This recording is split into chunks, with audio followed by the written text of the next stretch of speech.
শুভেচ্ছা সহ আমন্ত্রণ প্রত্যেককে এটিএন সংলাপে আপনাদের সাথে আছি আমি আমিনুল মজলিস। দর্শক, আপনারা জানেন সমসাময়িক ও জনগুরুত্বপূর্ণ বিভিন্ন বিষয় নিয়ে আমাদের আলোচনা অনুষ্ঠান। আমাদের আজকের আলোচ্য বিষয় দাবিতে অতিষ্ঠ জনজীবন। এ বিষয়ে আলাপ করবার জন্য স্টুডিওতে রয়েছেন দুজন সম্মানিত অতিথি। আমাদের সাথে রয়েছেন বিএনপি চেয়ারপারসনের উপদেষ্টা অ্যাডভোকেট মাসুদ আহমেদ তালুকদার এবং আমাদের সাথে রয়েছেন ঢাকা বিশ্ববিদ্যালয়ের শান্তি ও সংঘর্ষ অধ্যয়ন বিভাগের চেয়ারম্যান ডক্টর সাবের আহমেদ চৌধুরী। আপনাদের দুজনকে অনুষ্ঠানে স্বাগত। প্রিয় দর্শক, আপনারা যারা অনুষ্ঠান দেখছেন না, আশা করছি পুরো অনুষ্ঠান জুড়েই আপনাদেরকে সাথে পাবো। আপনাদের জ্ঞাতার্থে জানিয়ে রাখি, অনুষ্ঠানটি সরাসরি ফেসবুকে সম্প্রচারিত হচ্ছে। সেক্ষেত্রে facebook.com/ATN বাংলা অনলাইন এই লিঙ্কে ক্লিক করলে আপনারা অনুষ্ঠানে দেখতে পাবেন। কথা না বাড়িয়ে আমরা চলে যাব মূল আলোচনায়। প্রথমে ডক্টর সাবের আহমেদ চৌধুরী, আপনাকে দিয়ে আলোচনা শুরু করছি। আমাদের যে আজকের আলোচ্য বিষয় দাবিতে অতিষ্ঠ জনজীবন। অন্তর্বর্তীকালীন সরকার ক্ষমতা নেয়ার পর থেকে আমরা দেখছি বিভিন্ন মহল বিভিন্ন বিষয়ে দাবি আদায়ের জন্য রাজপথে নামছে, বিভিন্ন দাবি দাওয়া নিয়ে আসছে। বিষয়গুলো এরকম যেন প্রতিদিনই কোনো না কোনো দাবি থাকছে এবং দিনে হয়তো দুটি তিনটি দাবিও দুটি তিনটি মহলের দাবিও বিভিন্ন জায়গায় থাকছে। অবস্থা এমন, রাজপথ রেলপথ অবরোধের মতো ঘটনাও ঘটছে এবং কতটা যৌক্তিক অযৌক্তিক সেসব বিচার তো রয়েছেই, কিন্তু এই দাবিগুলো ক্রমান্বয়ে যে অবস্থা তৈরি হয়েছে তাতে প্রাত্যহিক জীবন সেটি আসলে একেবারে বাধাগ্রস্ত হচ্ছে। মানুষের নাভিশ্বাস আজকেও যারা ঢাকা শহরে গত কয়েকদিন থেকেই চলাফেরা করছে তাদের অন্তত এই তিক্ত অভিজ্ঞতা হচ্ছে। সার্বিকভাবে বিষয়গুলো নিয়ে আপনার মন্তব্য শুনব। ধন্যবাদ। আমরা জানি যে এই অন্তর্বর্তীকালীন যে সরকার, এটা একটা বিশেষ ধরনের ব্যবস্থা এবং তত্ত্বাবধায়ক সরকার এটা একটা ডিফারেন্ট ফর্ম, কনস্টিটিউশনাল একটা বেস ছিল, জনগণেরও প্রিপেয়ারনেস ছিল, রাজনৈতিক দলগুলোর প্রিপেয়ারনেস ছিল। কিন্তু এই যে একটা বিশেষ অবস্থায় বিশেষ কারণে এই ধরনের একটা সরকার গঠন এবং এই সরকার গঠনের আগে কার সাথে আলোচনা হয়েছে, কি হয়েছে, কিভাবে গঠিত হয়েছে, এটা নিয়ে জনমনে এখনও অনেক অসন্তোষ রয়েছে এবং জনগণ হিসেবে আমরা আসলে পরিষ্কার না। রাজনৈতিক দলগুলোর সাথে কতটা আলোচনা করা হয়েছে এবং তাদের মতামতগুলো সেখানে নেওয়া হয়েছিল কিনা সেটাও একটা গুরুত্বপূর্ণ বিষয়। কারণ যে কোনো রাষ্ট্রে সরকার ব্যবস্থায় রাজনৈতিক দলের মতামত খুব গুরুত্বপূর্ণ, আর এই ধরনের বিশেষ ব্যবস্থায় তো সেটা অবশ্যই আরও বেশি প্রয়োজন। এখন বলা যায় যে জনগণ একটা বিশেষ অবস্থায় তাদেরকে সাপোর্ট দিয়েছে বা তাদের যে অবস্থান কার্যক্রম সেটা মেনে নিয়েছিল। সেখানে আবার আশা আকাঙ্ক্ষার একটা বিরাট দাবি তাদের কাছে ছিল। কারণ এটা হয় আমাদের দেশে, যখন আমরা না পাওয়ার যে জনগণ অনেক না পাওয়া আমাদের ভর করেছে এবং বিগত 16 বছরে বিগত যে রেজিম ছিল খুব স্বাভাবিকভাবে মানুষের না পাওয়ার বোঝাটা অনেক বেড়েছে। একটা পক্ষ হয়তো বিশেষভাবে পেয়েছে, কিন্তু তার বাইরে যারা ছিলেন তাদের তো অনেক দাবি দেওয়া থাকাটাই খুব সমীচীন। কিন্তু বিষয় যেটা হয়েছে, এই সরকারের খুব স্বাভাবিকভাবে জনভিত্তি অনেক দুর্বল। এই জনভিত্তি দুর্বল হওয়ার পরেও যেইভাবে তারা এসছেন, ওনাদের অভিজ্ঞতার জায়গাটা জনভিত্তি দুর্বল হওয়ার কারণ কি? কারণ ওনারা যখন আসলেন তখন তো জনগণের স্বতঃস্ফূর্ত সমর্থন, যেটি সেরকম একটি সমর্থন হয়তো গণভোট হয়নি বা, কিন্তু এক ধরনের জনমতের প্রতিফলন তো অবশ্যই ঘটেছে। জনগণ সরাসরি তাদের ম্যান্ডেট দিয়েছে, আপনি এটা তো কোনো প্রক্রিয়াগত বিষয়ে জানতে পারেন। এটা হয়তো ডক্টর মোহাম্মদ ইউনূস, ওনার প্রতি অনেকেরই একটা সিম্প্যাথি ছিল বা একটা আশা ছিল, আশাই বেশি বলবো যে উনি সঠিকভাবে পরিচালনা করবেন এবং উনি কিছু তার সহযোদ্ধা যেটা বলবো এই অন্তর্বর্তীকালীন সময় সিলেক্ট করে নিয়েছেন। এখন সেখানে কতটা বিজ্ঞতার বিষয় রয়েছে, তাদের পারঙ্গমতার জায়গাটা কতটা দেখেছেন, রাষ্ট্রকে তারা কতটা বোঝেন, মানুষকে তারা কত বোঝেন, জনদুর্ভোগ কতটা বোঝেন, এই জায়গাগুলো কিন্তু বিবেচনা কতটা করা হয়েছে এবং সেখানে জনগণ সেটার সাথে একমত কিনা সেটা দেখার কিন্তু আমাদের কোনো সুযোগ ঘটেনি। তো সেই জায়গায় যেটা বলবো যে প্রতিটা ক্ষেত্রেই আমরা দেখেছি যে যার যেখানে যোগ্যতা নেই সেই সেখানে কাজ করতে গেছে এবং পিপলস পালস বলে একটা জিনিস রয়েছে, যেটা সাধারণত আমরা রাজনৈতিক দলগুলোর কাছ থেকে দেখি, যে জনগণের ভাষা বোঝার যে বিষয়টা, এখানে এদের তো সেই সুযোগটা হয়নি এবং তারা সেই কর্মযজ্ঞের মানুষও না। ফলে যেটা হয়েছে, বিভিন্ন সময় বিভিন্ন ধরনের যে সিদ্ধান্ত তারা নিয়েছেন সেটা জনদুর্ভোগও হয়েছে এবং জনগণের ব্যাপক সমালোচনা হয়েছে। পত্রপত্রিকা বা যে সোশ্যাল মিডিয়া রয়েছে সেখানে একটু ঘুরে আসলে কিন্তু সেটা আমরা টের পাই। তো এই দাবি দেওয়ার প্রথম যে জায়গাগুলো ছিল, একটা জায়গা দেখেন যে খুব প্রথম দিকেই এইচএসসি পরীক্ষাকে কেন্দ্র করে প্রায় 300-350 মতো ছেলে পেলে গেল। আমাদের সম্মানিত উপদেষ্টা শারমিন মুর্শিদ উনি আসলেন, ওদের বোঝানোর চেষ্টা করলেন এবং ওনারা খুব চমৎকার একটা সিদ্ধান্ত নিয়ে নিলেন যে আর পরীক্ষা দিতে হবে না। আপনার এখানে বসে আমি বলেছিলাম যে বীজটা আজকে উনি বপন করলেন, এই বীজের জবাবটা আমাদের খুব দ্রুতই দিতে হবে। সারা দেশবাসী দেখলো যে এই ধরনের একটা ন্যাশনাল লেভেলের এক্সাম যদি এইভাবে অল্প কিছু কিছু সংখ্যক ছেলেমেয়ে যদি এইভাবে তাদের ইচ্ছে মতো পরিবর্তন করে, সরকার অ্যাসার্ট করা প্রয়োজন ছিল। তো সেখানে কিন্তু সরকার বারবার ব্যর্থতার মানে পরিচয় দিয়েছে। আমি বলবো আদর্শ হাক করে অনেক কিছু হয়, কিন্তু রাষ্ট্রীয় গুরুত্বপূর্ণ সিদ্ধান্ত যেখানে রাষ্ট্রের উন্নয়ন এবং উন্নয়নকামী মানুষের আশা আকাঙ্ক্ষার প্রতিফলন প্রয়োজন হয়, সেখানে কিন্তু আমরা সেখানে তাদেরকে দেখিনি। এবং প্রতিনিয়ত এই যে জায়গাগুলো ঘটেছে সেখানে বারংবার তারা বিতর্কের শিকার হয়েছেন, কিন্তু সেই অ্যাড্রেসের জায়গাগুলো আমরা ওইভাবে দেখিনি। খুব স্বাভাবিকভাবেই একে একে আমরা দেখলাম যে সুযোগ সন্ধানী বিভিন্ন মহল রাস্তায় নেমে পড়লো, যার যা দাবি দেওয়া ছিল সে তা নিয়ে নেমে পড়ছে এবং সামনেও পড়বে। কিছু অদ্ভুত অদ্ভুত দাবিও আমরা দেখেছি এবং এগুলোর অনেককেই সরকারকে খুব মানে শক্তিমত্তাও সে দেখাতে পারেনি। এবং এখানে পলিসি ফর্মুলেশন একটা জায়গা, কিন্তু ওনারা যেটা ফর্মুলেট করছেন, যে নির্দেশনা দিচ্ছেন, এটা কতটা বাস্তবায়ন হয়েছে সেটা নিয়েও কিন্তু একটা বড় প্রশ্ন রয়েছে। উপদেষ্টাদের বিভিন্ন ধরনের যেটা বলবো যে তাদের যে হতাশা এবং হতাশামূলক বক্তব্য থেকে আমরা টের পাই যে নীতি বাস্তবায়নের ক্ষেত্রে ওনারা কিন্তু খুব বেগ পাচ্ছেন। কারণ 18 কোটি জনগণের এই রাষ্ট্র, যেখানে একটা বিরাট আকারের সিভিল ব্যুরোক্রেসি, মিলিটারি ব্যুরোক্রেসি রয়েছে এবং তারা সিজন্ড পলিটিশিয়ানদের দ্বারা অর্ডার পেয়ে অভ্যস্ত এবং তাদের দ্বারাই তারা নিয়ন্ত্রিত। দুপক্ষের বিষয়গুলো বোঝেন। তা তারা খুব ভালো করেই জানেন যে একজন এনজিওর ক্ষেত্রে অথবা একজন শিক্ষক অথবা একজন ছাত্র যার এই ক্ষেত্রে ন্যূনতম অভিজ্ঞতাও নেই, সে এসে একজন খুব পলিশড এবং সিজন ব্যুরোক্রেটকে ডিকটেট করা বা তাকে পরিচালনা করা এটা সহজ বিষয় না। জি, আমি আমলাতন্ত্রের বিষয়গুলোতে আসবো, যাদেরকে নিয়ে ওনারা কাজ করছেন তাদের কি অবস্থা সেগুলো বিষয় নিয়ে আমি আসবো। তার আগে আমি একটু অ্যাডভোকেট মাসুক তালুকদার আপনার কাছে যাব। যেটি বলছিলাম, দাবিতে অতিষ্ঠ জনজীবন, কেন এই দাবি দেওয়া এত চারিদিকে, এই দাবি দেওয়া এবং এই দাবি দেওয়াগুলো মানার ক্ষেত্রে বা দাবি দেওয়াকে যদি আমরা খুব বলি ট্যাকল করার ক্ষেত্রে আসলে কতটা দক্ষতা বা মুন্সিয়ানার পরিচয় দেয়া যাচ্ছে, সেই বিষয়গুলো একটু। আপনাকে ধন্যবাদ আমার সহ আলোচক এবং আমাদের বক্তব্য আপনারা যারা শুনছেন। দেখুন, এক একটা মৌসুম আসে এক একটা জাতির জীবনে, এক একটা সময়কে দাবি আদায়ের জন্য একটা উত্তম সময় হিসাবে বেছে নেয় এক একটা গোষ্ঠী।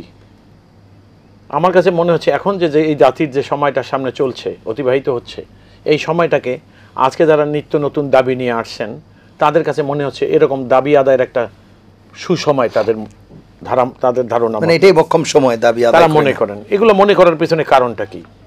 একটি রাজনৈতিক সরকার যখন নির্বাচনের মাধ্যমে রাষ্ট্রীয় ক্ষমতায় আসে, তারা নির্বাচনের আগে জনগণের কাছে তাদের কর্মসূচি উপস্থাপন করে, জনগণ সমর্থন করে অথবা প্রত্যাখ্যান করে। যাদেরকে সমর্থন করলেন রাষ্ট্রীয় ক্ষমতায় এসে সেগুলোকে বাস্তবায়ন করার তারা চেষ্টা করে। এবং ওই রাজনৈতিক দলের যে কর্মসূচি থাকে তার মধ্যেই কিন্তু সাধারণ জনগণের দাবি, ওখানে সাধারণ মানুষের দাবি দেওয়া থেকে যায় সেখানে। যে কারণে নির্বাচনের পরে দেখা গেছে যে কোনো দল বা কোনো গোষ্ঠীকে নতুন করে কোনো দাবি দেওয়া উপস্থাপন করার প্রয়োজন হয় না। আমাদের দেশে আমি যে কথাটা বললাম মৌসুম, আপনি দেখেন আমার সহ আলোচক একটা কথা বলেছেন প্রফেসর ইউনূস সম্পর্কে, যে উনি সর্বজনের গ্রহণযোগ্য, এতে তো কোনো ভুলই নাই। কিন্তু আপনি দেখুন যে আজকে রাষ্ট্রীয় ক্ষমতায় যে সরকার অধিষ্ঠিত, তারা আসলে জনগণের দ্বারা নির্বাচিত সরকার না। তারা জানে তাদের আয়ু খুব অল্প সময়ের। দেশের জনগণ যাদের সমর্থনের কারণে, অর্থাৎ সাধারণ মানুষ এবং রাজনৈতিক দল, যেটা রাজনৈতিক দলেরই কনসেনসাস আমি বলবো, তাদের কনসেনসাসের বেসিসে আজকে এই সরকার রাষ্ট্রীয় ক্ষমতায়। এবং এই রাজনৈতিক দলের কনসেনসাস মানে এখানে সাধারণ মানুষের কনসেনসাস আছে, কারণ সাধারণ মানুষকে রাজনৈতিক দলরা প্রতিনিধিত্ব করে। সেই অনুসারে এখানে এখন এইটাকেই আমরা ম্যান্ডেট হিসাবে ধরে নিয়েছি। আমরা এখন কিন্তু নানা রকম কথা শুনি, কেউ বলে এটা বিপ্লবী সরকার, কেউ এটা, কেউ সেটা, আবার আমরা এটাও বলি এটা একটা সাংবিধানিক সরকার। আবার অনেক সময় দেখবেন যারা সাংবিধানিক সরকার, এই সরকার সাংবিধানিক সরকার, তারা নিজেরাও দাবি করেন, কিন্তু আমি তাদের মুখেও অনেক দাবি শুনেছি যে রাষ্ট্রীয় ক্ষমতায় বসে তারাও নিজেরা বলে এই সংবিধানকে পরিবর্তন করতে হবে। অর্থাৎ সরকারের মধ্যে থেকেও একটা শ্রেণী আছে, তারাও দাবি করতেছে কোনো একটা কিছু করার জন্য। তারা কার কাছে দাবি করে? তাদের নিজেদের কাছেই। আচ্ছা, তো তাহলে বিষয়টা কি দাঁড়াইলো যে তারা নিজেরাও দাবি দেওয়া নিয়ে আসছেন। এখন এটার কারণটা কি? যদি আমি সরকার বাদ দিয়ে বাকিদের কথা বলি, যেমন আজকে দেখেন রেল ধর্মঘট, আজকে এই কলেজকে বিশ্ববিদ্যালয় করতে হবে, আজকে এখানে এটা করা হয়, আমাদের এই জিনিস করে দিতে হবে, সেটা করে দিতে হবে। এই দাবিগুলো নিয়ে আসছে এই কারণে, কারণ তারা জানে যে একটি রাজনৈতিক সরকার দীর্ঘদিনের অভিজ্ঞতা এবং রাষ্ট্র পরিচালনায় তাদের যে দক্ষতা থাকে, তাদের কাছে দাবি দেওয়া উপস্থাপনের আগে যেমন ওই সকল স্টেক হোল্ডাররা বা ওই সকল ব্যক্তিরা নিজেরা আগে চিন্তা করেন যে এই সরকারের কাছে দাবি দেওয়া উপস্থাপন করার পরে সেটা কতটা সহজ হবে বাস্তবায়ন, সে কারণে দাবি তোলার আগেই তারা নিজেরাই অনেক চিন্তা ভাবনা করে দাবি উপস্থাপন করেন। কিন্তু এই সরকারের ক্ষেত্রে বা এখন যে সরকার দেশ চালাচ্ছে তাদের ক্ষেত্রে দাবি করার পিছনে যে কারণগুলো মূলত কাজ করে, সেখানে একটা হলো এই যে তারা মনে করে এই সরকার জনগণের ভোটে নির্বাচিত সরকার না। এ যাবৎকালে এই দেশ স্বাধীনতার পর থেকে যারা চালিয়ে আসছে ওই সকল রাজনৈতিক দলের যে অভিজ্ঞতা রাষ্ট্র চালাবার বা সরকার চালানোর, সেই অভিজ্ঞতা এদের নাই এবং এদেরকে ধরেই নিচ্ছে এরা অপেক্ষাকৃত দুর্বল। এগুলার কারণ কি? যে এরা আসলে মানুষের ভোটে নির্বাচিত না এবং এরা একটা স্বল্প সময়ের জন্য। এখন এই সরকার যারা রাষ্ট্রীয় ক্ষমতা, তাদেরও আপনি দেখবেন তারা কিন্তু অভিজ্ঞ না। মানে এক কথা, মানে ইন হুইচ সেন্স আপনি দুর্বল বলছেন যে তাদের কাছে রাষ্ট্রীয় বাহিনী, আমি মানে শক্ত কঠোর হস্তে দমনের কথা বলছি না, কিন্তু জনজীবন অতিষ্ঠ বা জনগণের দৈনন্দিন প্রাত্যহিক জীবন যখন বাধাগ্রস্ত হয় তখন তো তাদের কাছে সেই রকম মানে এই বিষয় মানে পদক্ষেপ নেওয়ার সুযোগ রয়েছে, সেগুলো তারা নিতে পারছে না। দেখুন, আপনি যদি শক্তি প্রয়োগের কথা বলেন, মনে রাখবেন শক্তি প্রয়োগ করে কোনো মানুষের ন্যায্য দাবি দেওয়াকে স্থগিত করা যায়নি। কনভিন্স করার ব্যাপারটিও হয় না, হবে না। এখন কনভিন্স করার দায়িত্ব কারা নেবেন? আপনি বহু জায়গায় দুই একটা ঘটনার সময় আপনি দেখেছেন যে অ্যাডভাইজারদের কেউ কেউ ওই সমস্যা সমাধানের জন্য সেখানে ব্যক্তিগত উপস্থিত হয়েছেন, কিন্তু তারা আশানুরূপ ফল সেখান থেকে নিয়ে আসতে পারেন নাই। বরং তাদেরকে আমি এমনও দেখেছি অনেক সময় মনে হচ্ছে যে হয়তো বা তারা নাজেহালও হয়ে যেতে পারে, তার আগে তারা স্থান ত্যাগ সেই করেছে। ঝুঁকিও থাকে অনেক। এই অবস্থাও আমরা দেখেছি। সুতরাং যারা দাবি করেন তারা জানে এই সরকার একটা দুর্বল সরকার, আর যাদের কাছে দাবি করেন তারাও জানে আমার একটা সাময়িক সময়ের জন্য।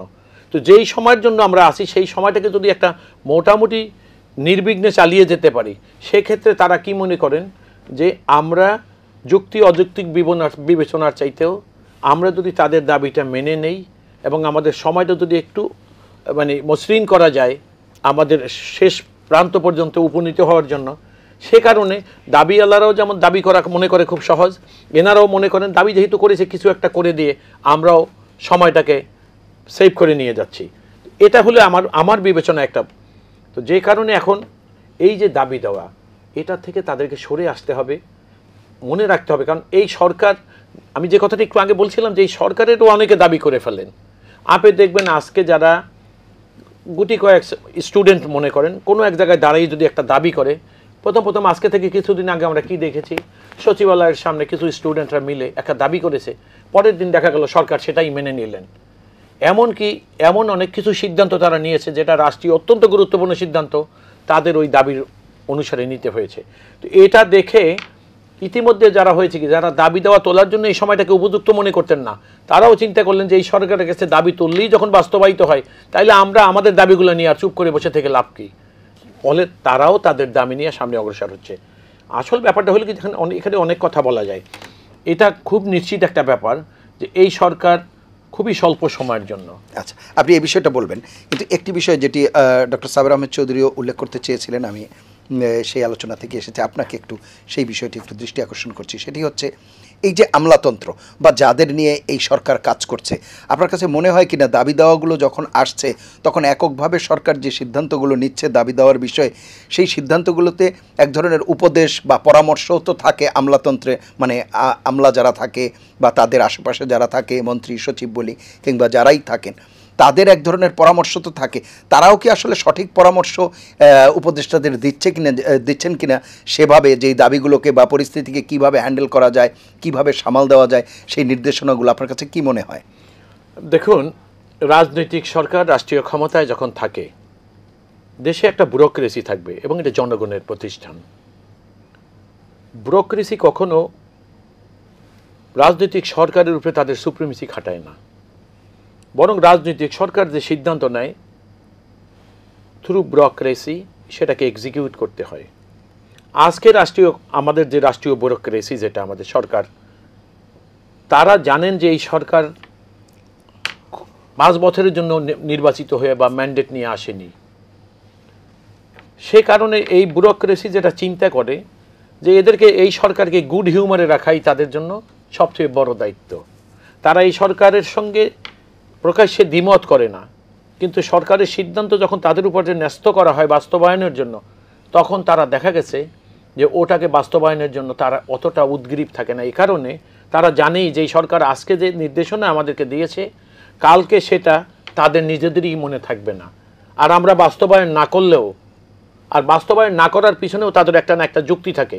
যেই যুক্তিটা কতটা যুক্তিসঙ্গত সেটা বোঝার মতো যোগ্যতা সম্পন্ন তারা এই সরকারের যে সকল দায়িত্বে যে সকল ব্যক্তিরা নিয়োজিত আছেন তাদেরকে তারা বিবেচনায় নেয় না। সেজন্য আপনি দেখবেন এই অগস্ট মাসে এই সরকার রাষ্ট্রীয় ক্ষমতায় আসার পরে আপনি দেখেন এই রাষ্ট্রের কোনো গুরুত্বপূর্ণ সিদ্ধান্ত হয়নি। একটা সিদ্ধান্তের কথা আপনি বলতে পারবেন না। কতগুলো কমিশন করেছে, এবং কমিশন যাদেরকে নিয়ে করেছে তারা মানে কি বলবো, নানা রকম সংস্কার কমিশন, তাদের দিকে আপনি তাকিয়ে দেখেন না। তারা কোনো দেশের কোনো ইউনিভার্সিটির টিচার ছিলেন, কোনো এক জায়গায় কোনো একটা কিছু সাংবাদিকতা করতেন, অথবা কোনো সুশীল সমাজের একজন, অথবা কোনো এনজিওর কোনো একটা বড় কিছু ছিলেন। এখন দেশের সংস্কারগুলো যেগুলো করতে চাচ্ছে সেগুলোর করার পিছনে রাজনীতিবিদদেরকে বা রাজনীতিকে কিন্তু দোষী করা হয়, দায়ী করা হয়। অর্থাৎ দেশের এই যে জঞ্জাল, যেটা দূর করার জন্যই সংস্কার তারা দাবি করছে, তারা মূলত দায়ী করে যে রাজনৈতিক সরকার আর রাজনীতিবিদদের কারণে হয়েছে। তাইলে এই রাজনীতি যে সকল বিষয়ের পিছনে সেগুলো সংস্কার যখন চাচ্ছে, তখন এটা দাবি মানে দায়িত্ব দেওয়া হচ্ছে কাদেরকে? অরাজনৈতিক ব্যক্তিদেরকে। এখন অরাজনৈতিক ব্যক্তিরা রাজনৈতিক সংস্কার করবে। আবার কি করলেন, আপনারা যে সংস্কারের প্রস্তাবনা আজকে তুলে রেখে যাবেন বা দিয়ে যাবেন, এটা বাস্তবায়ন করার ক্ষমতা আপনাদের নেই। আপনারা এটাকে আইনে রূপান্তর করতে পারছেন না। কিন্তু ওনারা তো বলছেন সেটি রাজনীতিবিদদের সাথে আলোচনার ভিত্তিতেই। আপনি রাজনীতিবিদদের সঙ্গে আজকে আলোচনা করলেন, আগামী দিনের প্রেক্ষিত বা পরিস্থিতি এমন হতে পারে রাজনীতিবিদদের আজকে যে কথাটা তাদেরকে দিবেন, সেই কথা সেই সময়ে মুখোমুখি যখন রাজনীতিবিদরা হবে তখন সেটা প্রতিপালন করার মতো উপযুক্ত সময় কিনা সেটাও দেখতে হবে। কিন্তু আমার মূল কথাটা হলো এইটা, যে আপনি রাজনীতির সংস্কার করতে চাচ্ছেন অরাজনৈতিক ব্যক্তি দিয়ে, আবার সেইটাকে আইনে রূপান্তর করা বা বাস্তবায়নের দায়িত্ব আপনারা রাজনীতিবিদদের উপরে ছাড়ছেন। বিষয়টা কেমন হাস্যকর হয়ে যায় না? সেই জন্য মনে রাখতে হবে, এই সরকার যদি বুঝতে পারতেন যে তাদের লিমিটটা কোথায় এবং সেই অনুসারে তারা কর্মসূচি নিতেন, কাজ করতেন। হ্যাঁ, মানুষের 16 বছরের একটা আকাঙ্ক্ষা যে 16 বছর মানুষ ভোট দিতে পারেনি। আমি এক সেকেন্ডে কথাটা বলে এইভাবে শেষ করি। তো একটা কাজ ছিল এটাই যে একটা আন্দোলনের মুখে একটা স্বৈরাচার সরকারের পতন হয়েছে। এখন এই স্বৈরাচার পতন হওয়ার পর যেই সরকার রাষ্ট্র ক্ষমতা নিয়েছেন, তাদের দায়িত্ব ছিল জনগণের পালস বোঝা, যেটা আমার সহ-আলোচক বললেন, একটা গ্রহণযোগ্য নির্বাচন যাতে হয় সেইটার পিছনে যতটুকু ছোটোখাটো অন্তরায় ছিল ওইটার সামনে, সেটাকে দূর করে ওনারা নির্বাচন দিয়ে যদি ভালোই তারা যাওয়ার মনস্থ করতেন বা মনোভাব তৈরি করতেন, আমার মনে হয় জনগণ যেমন সেটা চায়, সে কারণেই সম্ভবত আমার সহ-আলোচক বলেছেন যে ওনারা জনগণের পালস বোঝে না। তাহলে জনগণও আজকে যতটা বিরক্তির উদ্রেক তাদের মধ্যে হচ্ছে, সেটাও হয়তো অনেকটা প্রশমিত থাকবে। অসংখ্য ধন্যবাদ। আমি আসবো আবারও নির্বাচন প্রসঙ্গে আপনার সাথে আলাপ করবো। ডক্টর সাবির আহমেদ চৌধুরী, যে প্রসঙ্গে আপনি ছিলেন, আমলাতন্ত্র যথাযথ সহায়তা করতে পারছে কিনা বা সহায়তা করছে কিনা, যদি না করে থাকে বা সেই সহায়তার ঘাটতির কারণেই এই দাবি দেওয়াগুলো এইভাবে জনজীবনকে অতিষ্ঠ করে তুলছে কিনা, আপনার কাছে কি মনে হয়? এখানে সামগ্রিকভাবে এটা শুধু আমলাতন্ত্রের বিষয় না। যেমন একে একে যদি আমরা দেখি এডুকেশনাল ইনস্টিটিউশনসগুলো, আমরা যদি পাবলিক ইউনিভার্সিটিগুলো বলি, বেশিরভাগ জায়গায় এমন ধরনের লোককে নিয়ে আপনি বসালেন যার এই বিষয়ে ন্যূনতম কোনো অভিজ্ঞতা নেই, যে জীবনেও কোনো অ্যাডমিনিস্ট্রেটিভ কাজে জড়িত ছিল না। একাডেমিক ক্যারিয়ার অনেক ভালো তাদের, প্রশাসন আর একাডেমিক ক্যারিয়ারে যে ভালো তার থেকে আপনি পরামর্শ নিতে পারেন, কিন্তু তাকে প্রশাসনে চালাতে বললে সে তো নিয়ম কানুনই জানে না এবং সে কখনো প্রশাসনিক দায়িত্বই পালন করেনি। এটা একটা প্র্যাকটিসের বিষয়, বোঝার বিষয়, শেখার বিষয়। প্রশাসন খুব সহজ বিষয় না। তা এগুলো স্টুডেন্টদের বিভিন্ন ধরনের, সাধারণ মানুষের বিভিন্ন ধরনের আশা থাকবে, আকাঙ্ক্ষা থাকবে, পরামর্শ দিবে, কিন্তু মূল বিষয়টা তো আপনি যখন সরকার চালাবেন আপনাকে বুঝতে হবে যে ওই লোকটা ওখানে যে পারবে কিনা, সেই বিষয়টার জন্য উপযুক্ত কিনা। তো ভালো শিক্ষক ক্লাসরুমে থাকবে, গবেষণা করবে, পরামর্শ দিবে, কিন্তু বাস্তবায়নের যে টুলস, টেকনিক্স এবং অ্যাপ্রোচ রয়েছে সেটা ভিন্ন জিনিস। আমরা দেখেছি যে ওনারা এসে এমনও শিক্ষককে দেয়া হয়েছে ঢাকা বিশ্ববিদ্যালয়, জাহাঙ্গীরনগর, বিভিন্ন জায়গায় ওনারা ঠিক করে 20 জন শিক্ষককে বিশ্ববিদ্যালয়ের চিনেন না। আপনি যে ম্যানিং করবেন বিভিন্ন জায়গায়, এই যে এত শত শত পদ রয়েছে, আপনি তো কাউকে চেনেনই না, জানেনই না। আপনি নির্ভরশীল হয়েছেন কি ওই বিশ্ববিদ্যালয় থেকে 2 জন 3 জনকে আপনি সিলেক্ট করেছেন, যাদের পরামর্শে। কিসের ভিত্তিতে তাহলে সিলেকশন? কেবলমাত্র মেধা, মানে কেবলমাত্র একাডেমিক রেজাল্ট বা একাডেমিক রেজাল্ট, অথবা মনে হয়েছে, অথবা পার্সোনাল রিলেশনশিপ, অথবা একই রিজিয়নে বাড়ি, বিভিন্ন ধরনের বিষয় তো আসে। ট্রান্সপারেন্সি ছিল বোধহয়। তো সেখানে দেখা যাচ্ছে যে ওই ধরনের লোকজনকে নিয়েছে, তারাই মূলত বিশ্ববিদ্যালয়গুলো চালাচ্ছে এবং ওনারা জাস্ট চিঠিতে স্বাক্ষর করছেন। তো এই যে বিভিন্ন বিশ্ববিদ্যালয়, এই জন্যই কিন্তু এই ধরনের অরাজকতা আমরা দেখতে পাচ্ছি। এবং সেখানেও শিক্ষার্থীরা এখন পর্যন্ত বিভিন্ন জায়গায়, কিছুটা এখন আস্তে আস্তে কমে এসছে, কিন্তু যারা প্রথম দায়িত্ব নিয়েছে অনেকেই কিন্তু খুব বেগ পেতে হয়েছে। তারা সঠিকভাবে চালাচ্ছে, সঠিক সিদ্ধান্ত নিয়েছে, কিন্তু ওই যে দাবি দেওয়ার বিষয়গুলো চলে আসে। অন্যান্য জায়গায় যদি বলি, ব্যুরোক্রেসির আপনার ফিল্ড অ্যাডমিনিস্ট্রেশন, যেখানে জেলা প্রশাসন বা আমাদের উপজেলা প্রশাসন, বৈষম্য বিরোধী আন্দোলন এটা একটা বৃহৎ বিষয় ছিল আমাদের জনজীবনে, এটার একটা অনেক বড় ভূমিকা। কিন্তু আমরা দেখেছি, ধরেন উপজেলা প্রশাসনে চলে যাচ্ছে 10 জন ছাত্র যারা কোনোভাবে বৈষম্য বিরোধী আন্দোলনের মধ্যে ছিল না, কিন্তু তারা ওই এজ গ্রুপকে রিপ্রেজেন্ট করে। তারা যে বলছে যে আমরা এটা চাই, ওটা চাই, প্ল্যাকার্ড নিয়ে দাঁড়িয়ে গেছে, ফেস্টুন ব্যানার নিয়ে দাঁড়িয়ে গেছে, এবং উপজেলা প্রশাসন সেটা তারা পাশ করে নিয়ে এসছে। এবং সেখানে সেটা সারের ডিলারশিপ থেকে শুরু করে এমন কোনো বিষয় নাই যেখানে তারা এবং যখনই দেখা যাচ্ছে তার বিরোধী পক্ষ টার্ম ইউজ করে দিয়েছে যে স্বৈরাচার বা ফ্যাসিস্টের দোসর, বা সেই লোককে আর দেওয়া যাবে না। জেলা প্রশাসনে তারা চলে গেছে, তাদের পছন্দসই ব্যক্তিকে এইভাবে নিয়ে এসছে। জাতীয় বিশ্ববিদ্যালয়ে আমি নিজে দেখেছি যে কয়েকজন ঢুকে সভাপতির যেটা স্বাক্ষর করে নিয়ে এসছে। বিভিন্ন জায়গায় আমার নিজ চোখে দেখা এই বিষয়গুলো, জেলা প্রশাসন, উপজেলা প্রশাসন, মন্ত্রণালয়ে একটা সময় আপনি দেখেছেন যে কিভাবে লোকজন ঢুকে যেত, এবং সেখানে আপনার কোনো সেই আইডেন্টিটির বিষয় বা সেই নিরাপত্তার বিষয় কিছুই ছিল না। তা সর্বত্র এই জিনিসগুলো হয়েছে। যারা এই প্রশাসনে, বিশ্ববিদ্যালয়ের উপাচার্যরা বসে আছেন, ওনারা তো নিজেরাই প্রতিদিন চিন্তিত থাকে যে 20 জন এসে যদি প্ল্যাকার্ড নিয়ে দাঁড়ায়, আগামীকালই আমাকে নেমে যেতে হবে। তা এই লোকটাকে দিয়ে আপনি কিভাবে প্রশাসনটা চালাবেন? তার কি সেই গার্ডস রয়েছে? তার কি সেই আপনার বেসিক যে ভিত্তিটা রয়েছে? অন্যান্য যখন রাজনৈতিক সরকারগুলো রয়েছে, ছাত্র রাজনীতিকে নিয়ে আমরা বিভিন্নভাবে যে আলোচনাই করি সেটা ভিন্ন প্রসঙ্গ, কিন্তু তাদের তো আশেপাশে যে স্টুডেন্টস উইংয়ের যারা আছে, নেতা কর্মী, বিভিন্ন ধরনের সমর্থক, তারা কিন্তু থাকে। এটাও এক ধরনের আপনাকে শক্তি, সাহস দেয়। এখন তো উনি কাউকেই পাচ্ছেন না। তো এইভাবে হচ্ছে কি যে ভালো কাজের ইচ্ছে থাকলেও কিন্তু ভালো কাজগুলো তারা করতে পারছেন না। সবসময় একটা জুজুর ভয় তাদেরকে তাড়া করে ফিরছে। তো এখানে যেটা যে আমাদের সরকার ব্যবস্থায় আপনি ভালো বোঝেন, বা ওনাদের আমরা পূর্বের আলোচনায় দেখেছি যে উপদেষ্টা পরিষদে যারা রয়েছেন তাদের অনেক দাবি দেওয়া নিজেরাও করতেন যখন সরকারের বাইরে ছিলেন। এই 6 মাসে বা এই সময়ে কয়টার বাস্তবায়ন তারা নিজেরা করতে পেরেছেন? যখন বলা সহজ, করাটা সত্যিই কঠিন। তারা করবেন কি? প্রতিদিনই তো তাদেরকে কোনো না কোনো দাবির মুখোমুখি আগে হতে হচ্ছে।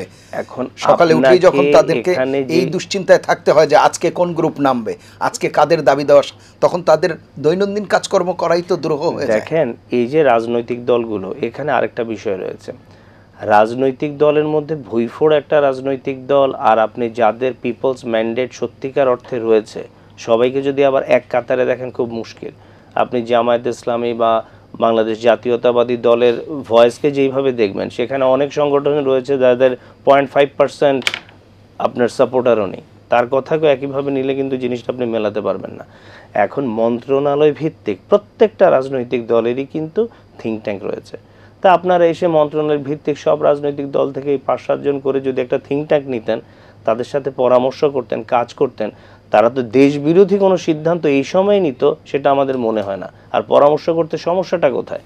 এবং এখানে সিজন্ড ব্যুরোক্রেট রয়েছেন, এটা জাতীয়তাবাদী দলে রয়েছেন, জামাত ইসলামীতে সব জায়গায় রয়েছেন।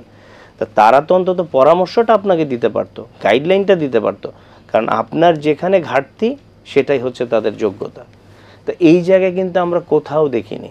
আমি সবই বুঝি, আমি সবই পারি, এটা ধারণা করা যায়, কিন্তু কার্যক্ষেত্রে কিন্তু সেটার প্রয়োগ আমরা দেখিনি। এই জন্যই কিন্তু সর্বত্র সেই আলোচনাটা এসছে।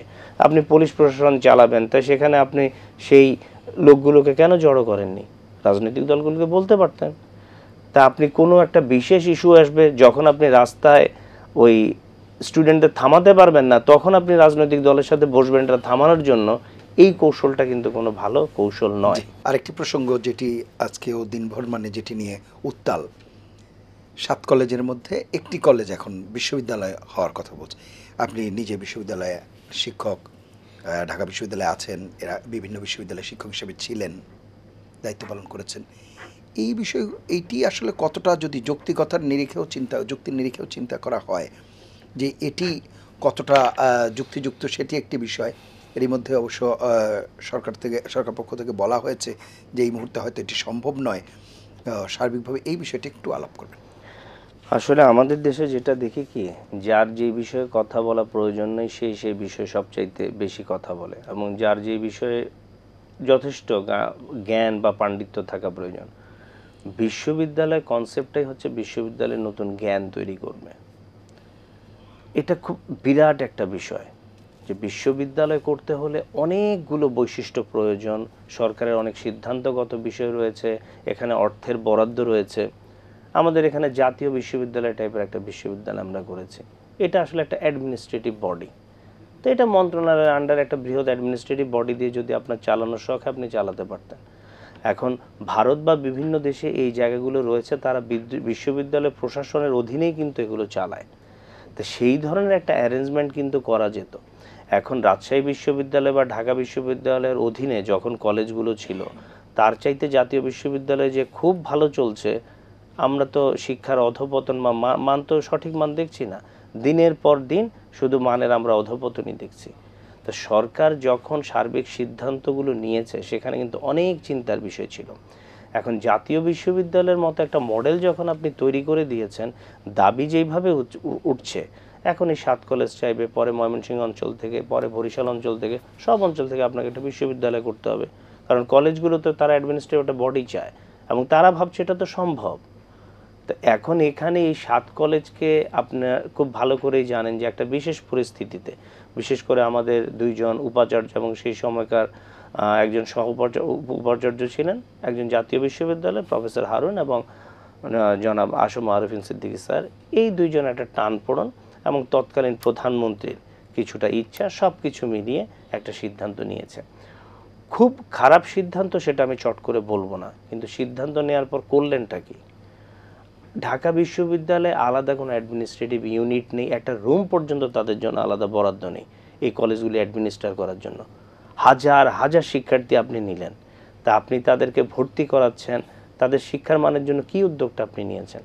সরকারের তো উচিত ছিল এটার জন্য সেপারেট আপনার অ্যাডমিনিস্ট্রেটিভ বডি করার জন্য বরাদ্দ দেওয়া, সেখানে শিক্ষকদের মনিটরিংয়ের জন্য আলাদা ব্যবস্থা করা।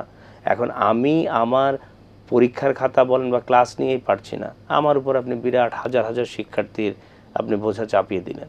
আর আমরাও খুব বিগলিতভাবে খাতা দেখা, বিভিন্ন জায়গায় অর্থর একটা সংশ্লিষ্টতা রয়েছে, আমরাও নিষেধ করলাম না।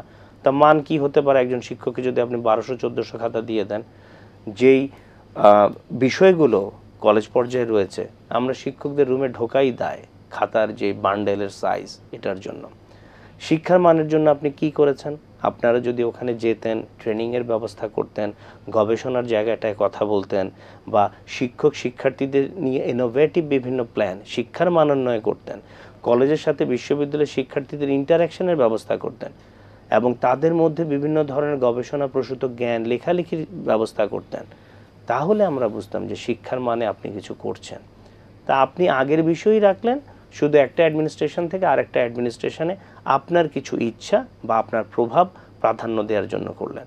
আর এতগুলো শিক্ষার্থীর জীবনে কি নেমে আসলো এবং কি পরিমাণ কর্মঘণ্টা আমাদের এই রাস্তায় নষ্ট হয়েছে। এই আন্দোলন তো শুধু এখন না, সে বিগত রেজিম আমরা বহুবার ফেস করেছি। এখন যেতে যেতে আপনি এমন পর্যায়ে নিয়ে এসছেন যে কালকে সিদ্ধেশ্বরী কলেজ, পরশু দিন ধরেন ইডেন কলেজ, এক একটা করে আপনি বিশ্ববিদ্যালয় করে দেন এবং তাদের জোর দাবি যে জগন্নাথ বিশ্ববিদ্যালয় যদি কলেজ হয়ে থাকে তা কলেজ থেকে বিশ্ববিদ্যালয় আমরাও পারি। তা এই যে এই জায়গায় এই সরকারের কি সক্ষমতা রয়েছে? আমরা দেখছি একটা কর্ডন করে তারা যে জনদুর্ভোগ, আজকে আপনি সারা দেশব্যাপী যা হচ্ছে, রেল বন্ধ, এবং সরকার কিন্তু অ্যাগ্রেসিভ অ্যাটিটিউড করতে পারছে না, কারণ তারা একটা নির্দিষ্ট গ্রুপকে রিপ্রেজেন্ট করে।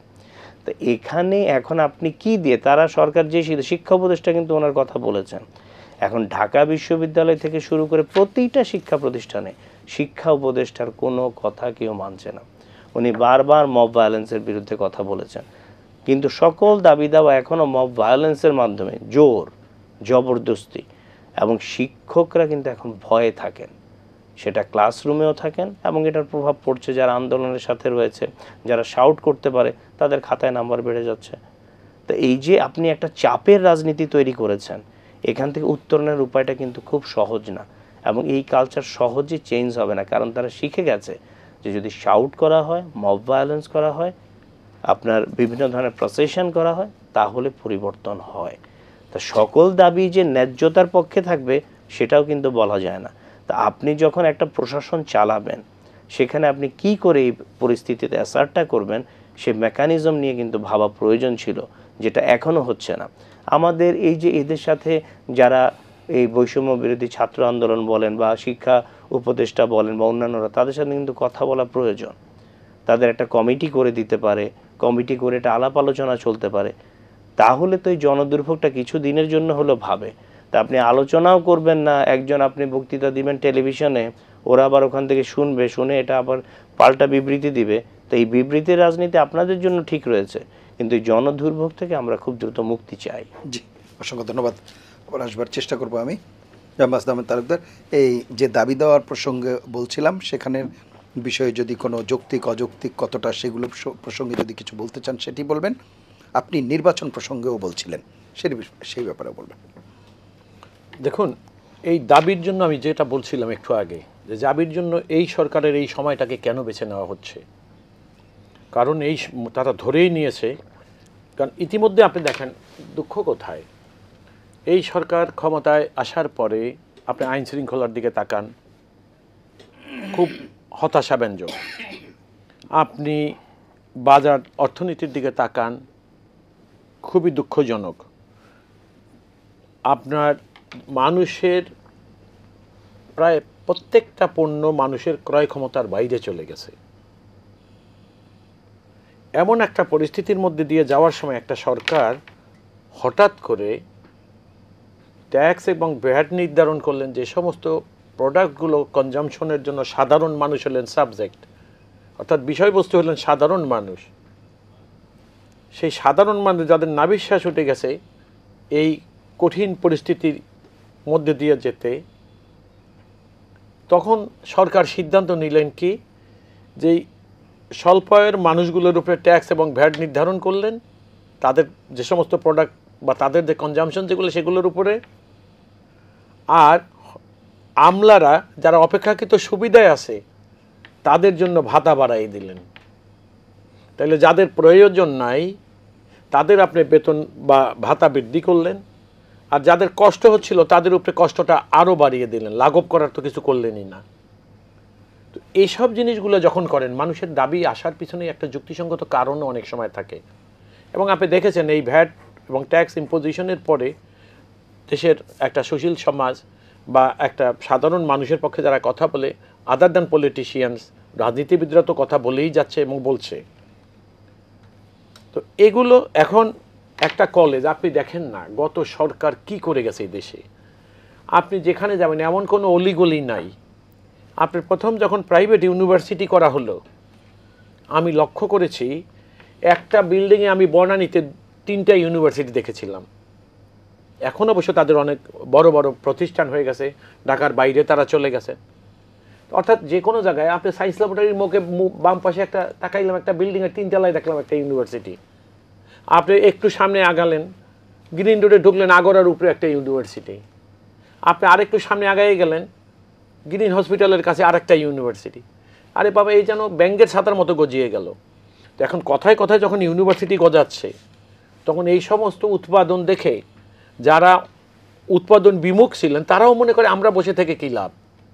নাইলে আপনি দেখেন আজকে যেটা আমার সহ আলোচক বললেন, যে আজকে যদি তিতুমির কলেজ ইউনিভার্সিটি হয়, কালকে সিদ্ধেশ্বরীর দাবি করবে, পরশুদিন ইডেন দাবি করবে, আপনি এখন বদরুন্নেসা, অর্থাৎ বিষয়টা হয়ে গেছে এমন যে এখন চাইলেই পাওয়া যায়, এমন একটা মানসিকতা তৈরি হয়ে গেছে।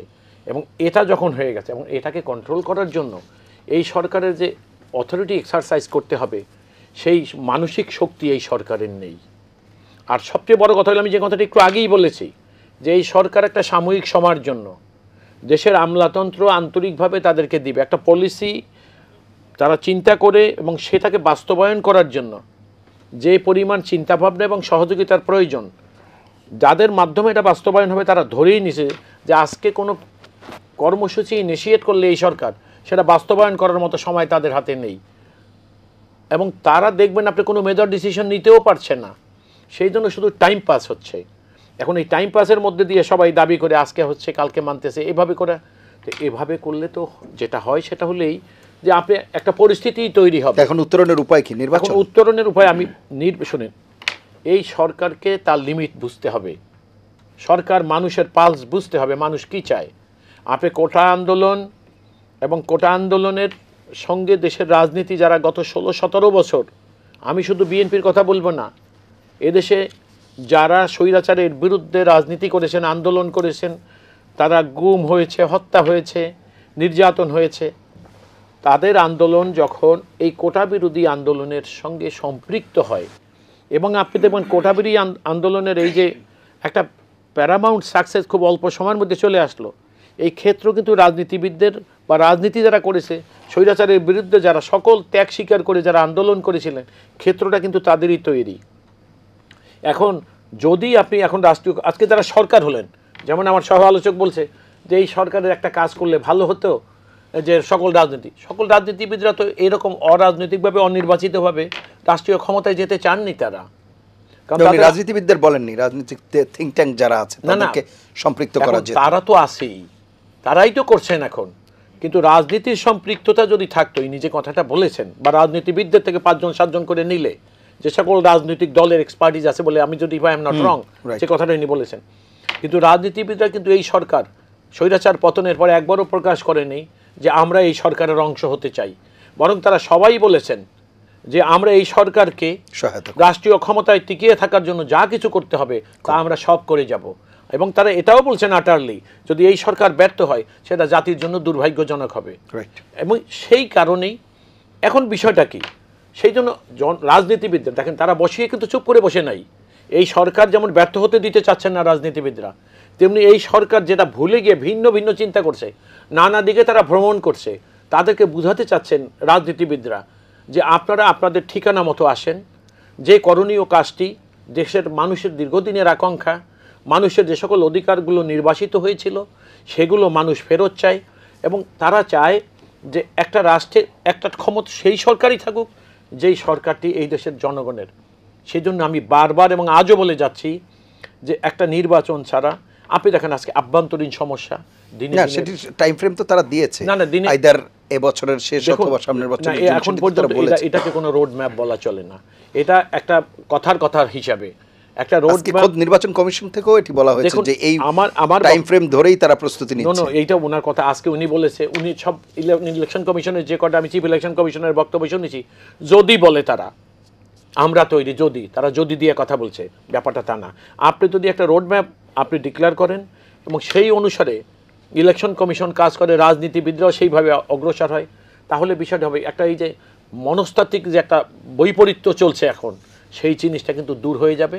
এবং এই সরকারের জন্যই আমি মনে করি এই সরকারকে ক্ষমতায় টিকে থাকতে হলে তাদের জন্য সবচেয়ে বড় যে বিষয়টা সেটা হলো যেই রাজনৈতিক দল বা তাদের কনসেনসাসে আজকে রাষ্ট্রীয় ক্ষমতায় তারা অধিষ্ঠিত, তাদের এই মনোভাব যেন এই সরকার সম্পর্কে ভিন্ন রূপ না হয়। সেটা যেমন জাতির জন্য খুব জরুরি, এই সরকারের জন্য অত্যন্ত বেশি জরুরি। কারণ জাতির এখন এই জাতির যে কল্যাণ সেটা এই মুহূর্তে প্রতিবিধান করা বা বাস্তবায়নের দায়িত্ব কিন্তু এই সরকারের উপরে। সুতরাং ওনারা যদি যেন তেন বা হেলাফেলা করে তারা ভুল করে, সেটা দেশ যেমন ক্ষতিগ্রস্ত হবে, মানুষের যে আশা প্রসার যে আশ্রয়স্থল হিসাবে তারা নিজেদেরকে চিহ্নিত করেছিলেন সেটারও সেই ইমেজটাও মেলাইন হয়ে যাওয়ার সম্ভাবনা থেকে যেতে পারে। আমি মনে করি এই সরকার সব কিছু বাদ দিয়ে, আপনি দেখেন আপনি সংস্কার কী করবেন, এই যে রিপোর্ট দিচ্ছে এইটা আছে। আমি এখন বিএনপির কথায় আসি। নিয়ম হলো একটা রাষ্ট্রের সংস্কার একটা কন্টিনিউয়াস প্রসেস। দেশটা স্বাধীন হয়েছে 54 বছর। এই সরকার যেগুলো আছে, ব্যর্থ সরকারেরও কিছু কিছু অবদান থাকে যেগুলো পরবর্তী সময় এটা জাতিকে সামনে ক্যারি ফরওয়ার্ড করতে হয়।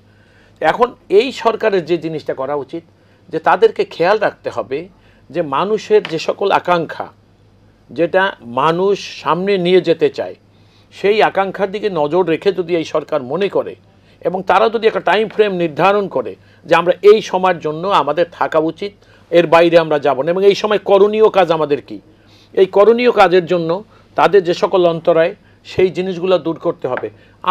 এরা মনে করেন আজকে যদি এরা আরও এগিয়ে যায় যে আমরা এইটা চাই, ওইটা চাই, তারা বলতেছে আমার দল যেটা করেছে বিএনপি, আমি আজকে এই কথাগুলো প্রাসঙ্গিক এই জন্য না বলে পারছি না।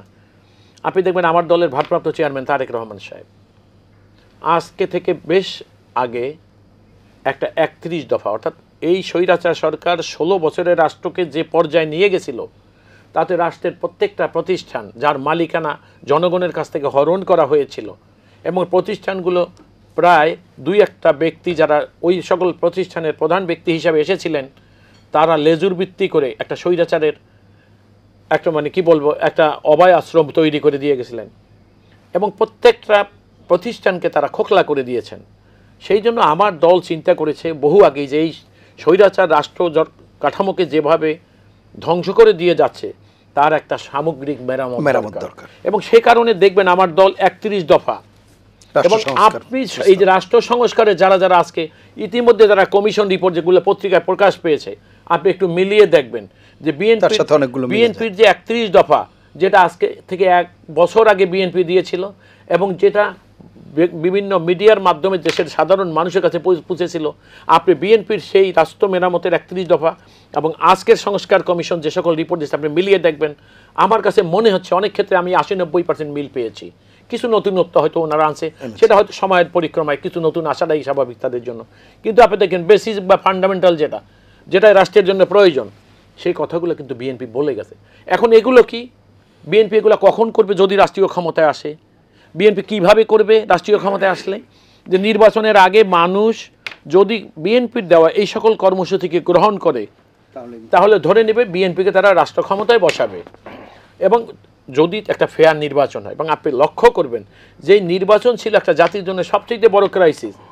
আজ এই সরকার রাষ্ট্রীয় ক্ষমতায় আসার পরও মানুষ বলে যদি এই সরকারের আমলে নির্বাচন ফেয়ার হয়, এই সরকারের আমলে যদি নির্বাচন ফেয়ার হয়, এই ধরনের কথাই তো আমাদের জন্য একটা জাতির জন্য দুর্ভাগ্যজনক। সেটা কি এটিও একটা কারণ কিনা, যেহেতু আগের সরকার যেখানে আমলাতন্ত্র যেভাবে সাজিয়েছিল, এখনো তো সেই অর্থে সবাইকে হয়তো অপসারণ করা বা দূরে সরানো সম্ভব হয়নি। দেখুন, নির্বাচন তো কন্ডাক্ট করবে ডিসিরা, তারাই রিটার্নিং অফিসারের দায়িত্বে থাকবে। সুতরাং আগের সরকারের মন মানসিকতা বা তাদের সে চেতনা ধারণ করে নিয়ে তখন আপনি ফেয়ার নির্বাচন কিভাবে আশা করবেন? ধন্যবাদ, আপনি খুব চমৎকার একটা কথা বলেছেন। এই কথাটা আসলে আপনি দেখেন গত সরকার যেটা করে গেছে, প্রথম, দ্বিতীয়, তৃতীয়, চতুর্থ, পঞ্চম ধাপ পর্যন্ত যদি আপনি যেতেন, যে প্রথম দ্বিতীয় ধাপ বাদ দিয়ে এরপরে যারা আমলা আছে তাদের উপরে নির্ভর করে এই সরকার যেটা করছিল, একটা হাইয়েস্ট অর্ডার একটা রেজিমেন্টেশন করে গেছিল দলীয়, এবং এদের মধ্যে অপেক্ষাকৃত অযোগ্য আমলা যারা ছিলেন তাদের মধ্যে একটা প্রতিযোগিতা ছিল যে সরকারের আনুকূল্য পাওয়ার জন্য কে তো কত নগ্ন দালালি করতে পারে, এবং তারা তাদের স্বকীয়তা, সততা, তাদের চারিত্রিক গুণাবলী সব বিসর্জন দিয়ে তারা হিজ মাস্টার ভয়েস হয়ে গেছিলেন। অর্থাৎ সরকার কিসে খুশি, শুধু এইটা কেমনে করা যায় ওইটা করার জন্যই তারা এগুলো করেছিলেন। এখন বিষয়টা হলো কি, এই যে আমলারা এই আমলারা কি চাইবেন? আমলারা চাইবেন এটাই যে আপনি একটা সরকার যদি আমলার উপরে কমেন্ট করার মতো, আপনি যদি একটা কমান্ড করার মতো অথরিটি এক্সারসাইজ করার যোগ্যতা না থাকে, এবং এটা কখন অর্জন করতে পারবে? যদি তারা জনগণ দ্বারা নির্বাচিত হয়ে রাষ্ট্রীয় ক্ষমতায় আসে, তখন একটি আমলার মনে যত বড় দুরভিসন্ধি থাকুক না কেন, সে তাকে বাস্তবায়ন করা অথবা ওই সরকারের আদেশকে প্রতিপালন করা থেকে নিজেকে অযৌক্তিকভাবে সরিয়ে রাখা অথবা অসহযোগিতাপূর্ণ কোনো মনোভাব বা আচরণ করলে সেটার জন্য তাকে যে শাস্তি দিতে পারে বা ওই নির্বাচিত সরকারের সেই অথরিটি আছে তাদেরকে শাস্তি দেওয়ার, এইটা অনুধাবন করলে নিজেরা নিজেদেরকে সংশোধন করবে এবং যা করণীয় তাই করার জন্য তারা মনোনিবেশ করবে। সেজন্য আমি মনে করি যে একটা নির্বাচিত সরকারের আর বিকল্প নাই, এবং এটাকে যত প্রলং করবেন আপনি, তখন দেশীয় এবং আন্তর্জাতিক সমস্যা এই জাতিকে পেয়ে বসবে।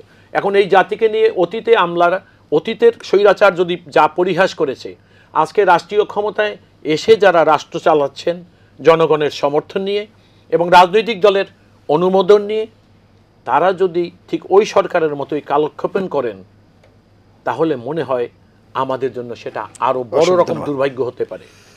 ডক্টর সাব্বির আহমেদ চৌধুরী, নির্বাচন প্রসঙ্গে বলবেন যে কথাটা আমি বলছিলাম যে আগের সরকারের নিয়োগপ্রাপ্ত যারা রয়েছেন, অবশ্য সবাই যে একদম একই রকম সেটি আমি বলছি না, কিন্তু তারপরেও যদি সেরকম থেকে থাকে, তাহলে এই সরকারের কাছ থেকে আমরা যেহেতু প্রত্যাশা করছি একটি অবাধ সুষ্ঠু নির্বাচন যেখানে জনমতের প্রতিফলন ঘটবে, জনরায়ের প্রতিফলন ঘটবে, সেই জায়গায় এই অন্তরায়গুলো থাকে কিনা এবং তাদেরকে সেই সময়টা দেওয়া দরকার কিনা যে এই অন্তরায় বা জঞ্জাল যেগুলোই আমরা বলি সেটিকে একটা সংস্কারের জায়গায় এনে তারপরে নির্বাচনটা, কি মনে করেন আপনি? আচ্ছা, এখানে দেখেন একটা বিষয় কি, প্রথম থেকেই কেন যেন আমরা যেটা দেখেছি তাদের বিভিন্ন ধরনের বক্তব্যে এবং কার্যক্রমে, এই উপদেষ্টা পরিষদে যারা রয়েছেন খুব বেশি নির্বাচনমুখী তাদের প্রথম থেকে মনে হয়নি।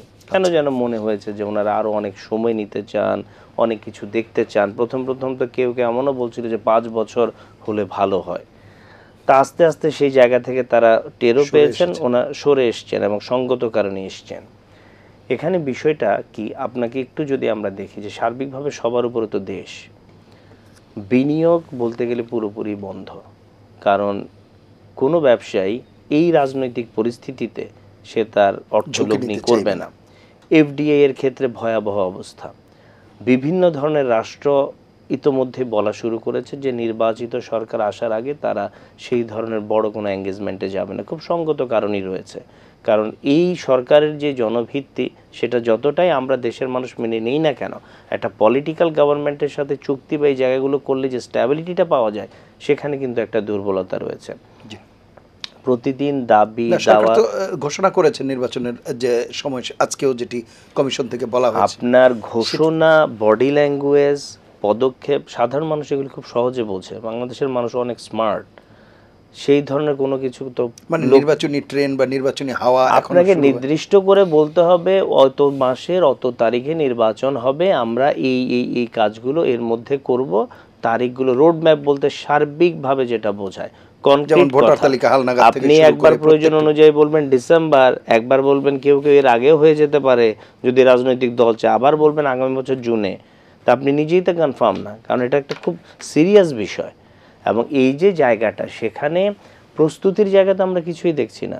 এই ভোটার তালিকা হালনাগাদ করার যে একটা রমরমা, এলাকাগুলো সীমানা নির্ধারণ এবং অনেক কাজ রয়েছে এখানে, ট্রেনিং। কারণ বিগত সময় আমরা দেখেছি সময় সাপেক্ষ বিষয়, সময় সাপেক্ষ, কিন্তু উদ্যোগটা তো শুরু করতে হবে। তা আপনি সময় সাপেক্ষ দেখে এখন কোনো উদ্যোগই নেবেন না, তাহলে আপনি শেষ করবেন কবে? দ্বিতীয়ত হচ্ছে যে প্রশাসন বলেন বা যাই বলেন না কেন, এই সরকার কি করবে এই প্রশাসন ব্যবস্থায়? কারণ সেটা যেইভাবে সাজানো আছে, এখানে প্রশাসনের যাই হোক না কেন, প্রত্যেকে কিন্তু আপনার যেই পালস অথবা যে সদিচ্ছা সরকারের, এটা সবচাইতে গুরুত্বপূর্ণ। সে স্ট্রিক্টলি আমাদের বিভিন্ন জায়গায় সরকার দায়িত্ব নেওয়ার পরে মনে হয়েছে যে আমাদের সকল সমস্যা হচ্ছে ব্যুরোক্রেসি, সকল সমস্যা পুলিশ, সকল সমস্যা রাজনৈতিক দল, এগুলো ছাড়া তো দেশ চলবে না। সমস্যা হচ্ছে এগুলোকে ব্যবহারে, সিস্টেমগুলো তো এগুলো থাকবে, পৃথিবীর সব দেশেই আছে। এখন আপনি সেটাকে যথার্থভাবে চালান, আইন কানুনগুলো প্রয়োগ করেন, শাস্তির জায়গায় শাস্তি দেন, পুরস্কারের জায়গায় পুরস্কৃত করেন। তা যথার্থভাবে যদি সেটা করেন রাজনৈতিক দলগুলোর সাথে বসা উচিত। এবং দেখেন সোশ্যাল কন্ট্রাক্টের কথা আমরা অনেকবার বলে এসেছি যে আপনি সংস্কার এত কিছু আপনি করতে পারবেন না, আপনি 20 থেকে 22টা গুরুত্বপূর্ণ জায়গায় রাজনৈতিক দলগুলোর সাথে বসেন, তাদের আপনি মতামত নেন এবং সেখানে একটা ঐক্যমতে পৌঁছেন যে যেই ক্ষমতায় যাক না কেন এই জিনিসগুলো তারা বাস্তবায়ন করবেন। এর পরবর্তীতে আপনি নির্বাচনের দিকে যান, কারণ দেশের সার্বিক যে পরিস্থিতি আইন শৃঙ্খলা থেকে শুরু করে আমাদের অর্থনৈতিক অবস্থা প্রতিটা জায়গায় এই অবস্থা থেকে সাধারণ মানুষ উত্তরণ চায়। অসংখ্য ধন্যবাদ। জি অ্যাডভোকেট মাসুদ আলম চালুকদার, শেষ করব। জি দেখুন, যে সকল ইন্ডিকেটরগুলো এই দেশের মানুষের, যেগুলো মানুষের হাত থেকে দূরে চলে গেছিল, আপনি পুলিশের দিকে তাকান, পুলিশ যেভাবে তাদের কর্মক্ষমতাকে প্রয়োগ করে মানুষের প্রত্যাশিত বিষয়টাকে নির্ধারণ বা নিশ্চিত করার কথা ছিল, পুলিশের স্বৈরাচার পতনের পর পুলিশের কার্যক্রম দেখলে আমরা কি সেই রকম আশাবাদী হতে পারি? আপনি বিচার ব্যবস্থার দিকে তাকান, স্বৈরাচারের রাজনৈতিক দলের অফিস বানিয়ে দিয়ে গেছিল বিচার ব্যবস্থাকে। তারা কিন্তু আজও এই 5-6 মাসের মধ্যে বিচার ব্যবস্থার এমন কোনো আমূল পরিবর্তন হয়নি। হ্যাঁ, কিছু কিছু লোক যারা অতি দলীয় ছিলেন, অতি কম যোগ্যতা সম্পন্ন, যারা বড় বড় পদ আঁকড়ে বসেছিলেন, তারা পালিয়ে গেছেন, তাদেরকে পদত্যাগ হয়েছে। মানে একটা জাতির কত দুর্ভাগ্যজনক আপনি দেখেন। এটা আমি কথাটা এইভাবে প্রাসঙ্গিক করছি যে অধপতন এক এক প্রতিষ্ঠান থেকে এক একজন পালিয়ে গেছেন, বিচারক পালায়, পুলিশ পালায়, সেনাবাহিনীর উচ্চ পর্যায়ের কর্মকর্তারা পালায়। এই পালাবার তালিকায় সবচেয়ে বড় যে জিনিস আমরা দেখেছি, বাইতুল মুকাররমের খতিবও পালায়। তাহলে একটা জাতি কতটা অধপতিত অবস্থায় গিয়ে পৌঁছেছে। নিঃসন্দেহে দুঃখজনক। এখন আপনাকে আমি যে জিনিসটা বলি, রাজনৈতিক সরকারের সিদ্ধান্ত বাস্তবায়নের জন্যই ব্যুরোক্রেসিকে চালাবার জন্য যদি আপনার অথরিটি এক্সারসাইজ করার মতো অথরিটি না থাকে, তাইলে ব্যুরোক্রেসিকে এত শক্তিশালী ব্যুরোক্রেসিকে আপনি তার অবস্থা থেকে মানে হেলানো খুব সহজ কাজ না। সেই জন্য আমি যে কথাগুলো বলে গেছি এবং এই কথাগুলো ইতিমধ্যে এসে গেছে যে এই সরকারের, আমি খুব পরিষ্কারভাবে এই সরকারকে বলছি, এই সরকার আমাদেরই, জনগণের। আমরাও তো জনগণ, যারা রাজনীতি করি আমরা তো আর জনগণের বাইরে না। এই সরকারকে যত তাড়াতাড়ি তাদের চৈতন্যের উদয় হয় যে আমরা জনগণ আমাদেরকে কেন বসিয়েছিলেন এবং জনগণের দীর্ঘদিনের যে পুঞ্জীবিত আকাঙ্ক্ষা যে একটা দেশের নির্বাচন, গ্রহণযোগ্য একটা নির্বাচন, মানুষের ভোট দিয়ে সরকার নির্বাচন, সেটা যদি করার মতো বিষয় বা মনোভাব এই সরকারের মধ্যে যত তাড়াতাড়ি আসবে, আজকে দেশীয় বা মানে আভ্যন্তরীণ বা আন্তর্জাতিক যেখানে যে সমস্যাগুলো দেখেন, আপনি আইন শৃঙ্খলা দেখেন, আপনি বিচার ব্যবস্থায় নৈরাজ্য দেখেন, আপনি আমলাতন্ত্রের নিষ্ক্রিয়তা দেখেন, প্রতিটি ক্ষেত্রেই আপনি বলছেন একটা ইতিবাচক পরিবর্তন থাকবে না, বরং একটা প্রাণ চাঞ্চল্য তৈরি হবে। এবং সেটাই আমি মনে করি দেশের সাধারণ মানুষের পালস অনুধাবন করে এই সরকারও তার করণীয় অবস্থান নির্ধারণ করবেন এবং অতি তাড়াতাড়ি সময়ের মধ্যে এই গ্রহণযোগ্য নির্বাচন দেওয়ার জন্য জনগণকে এই সরকার আশ্বস্ত করবেন। আর তা না হলে যেটা হবে সেটা না হওয়াটাই আমাদের সকলের কাম্য। অসংখ্য ধন্যবাদ আপনাদের দুজন কর্মশালায় অংশ নেওয়ার জন্য। প্রিয় দর্শক, এই ছিল আজকের এটিএন সংলাপ। পরবর্তী অনুষ্ঠান দেখার আমন্ত্রণ জানিয়ে বিদায় নিচ্ছি। সবাই ভালো থাকবেন, সুস্থ থাকবেন, আশা করি এটিএন বাংলার সঙ্গেই থাকবেন। আল্লাহ হাফেজ। ধন্যবাদ।